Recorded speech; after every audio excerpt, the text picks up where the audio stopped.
They call me Mo, but it's because my name is so long. It's Mario Malaricio Hernandez.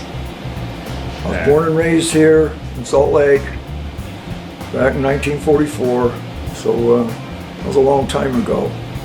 I wonder why, I keep working on cars, but I guess you gotta have a love for it. But I do more photography than anything. I've been doing that since about 1960, and that was my true love when I went into the Marines and did that and got out, and I've been doing it ever since. But I like to work on cars and take pictures. How old were you when you started on cars?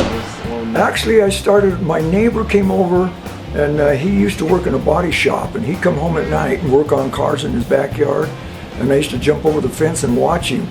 And I got to the point to where I started helping him. We were working on little things on cars, and then he started teaching me how to weld, and then I went into the service, and then I got back out, and I just continued on after that. And do you remember the first car you ever worked on your own? Yeah, it was a 1949 Buick. And after I worked on it, the guy said, you know what, I'll tell you what I'm going to do. I'm going to give you the car. It was a 49 Buick convertible. That was my first car. So where did you get your ideas for all this crazy design? I don't know. I read a lot of books. I go do a lot of work with car shows and things like that.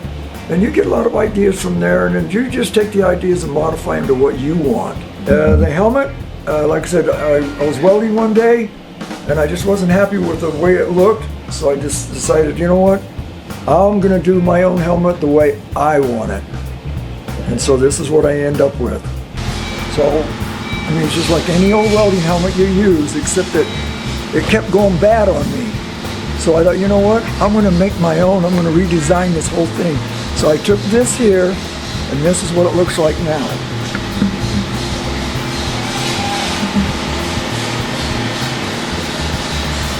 Oh, that is cool, man. So you put it on. That's what you have. I used to see this car come by my house all the time, and I kept looking at it. I thought, it always looked like it's going backwards. Like this should have been the front instead of that. So I thought, what if you take and turn the car around backwards and put the motor here, and then take the doors will be suicide now, and then take this here and make a truck out of it or whatever you want, and then cut the body and make it littler, shrink it here, make it longer. But if you take some of the roof out, see what it does? Yeah. Okay, but remember now we're going to cut it in half, and we're going to shorten it. So when you're done, I told my friend that worked with Hot Wheels, I said, okay, look, what if they do that? So he sent me these. I sent him the drawings of what I was doing. That's it, turn it around backwards. I designed the car, and then Hot Wheels seen it, and my friend worked there. So he made the drawings of it, and after they made the drawings, they made the toy. Yeah, when I showed you the pictures of the shifters. Now this is it. But this is my idea. When you shift a car, I thought I'm going to redesign it, and I'm going to make it my way. And it all lights up. Then, when you shift it and you're driving down the road where all of these light up here, this is what it does. Oh man, that is awesome. But I designed that, and on the side of the car that I designed, it does the same thing that this does. So when you're driving, it's doing this. This also lights up inside of here. How long did that take to build? About 3 years. Three years on that. Because each time I did something on it, I just redesigned something different on it. The whole base of it is actually going to look like a spaceship with a clear plexiglass canopy there, the whole thing.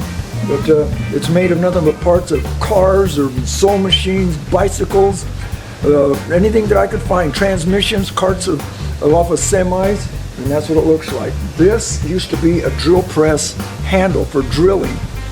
This is actually a filter off of a steam-powered tractor up in a 1908. Here, these are parts off of brakes of a car. These are brake lines here from a car here. And all of these here, this has pistons that would shift it down into there, but People think that it's a tattoo machine. You know, they can't figure out what it is, but that's just part of what I do.